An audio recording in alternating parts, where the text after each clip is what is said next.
Well, I think that one of the big issues that you deal with is that most people don't understand design.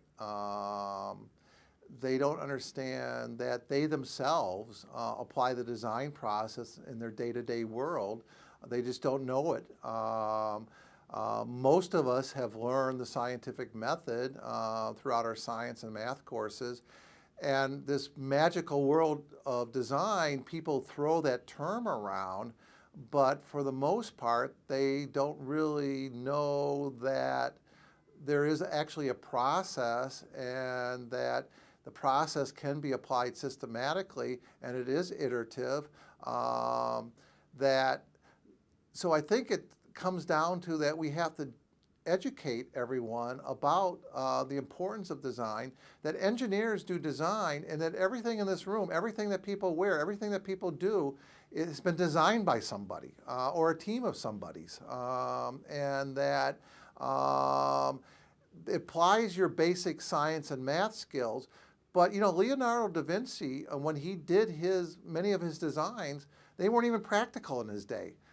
He came up with some wonderful inventions. I think what design allows you to do is let your imagination go wild.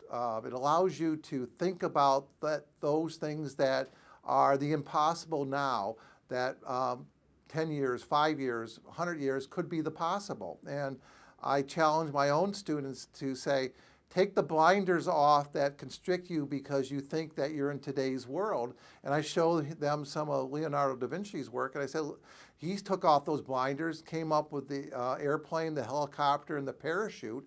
Were they practical in his day? Probably not.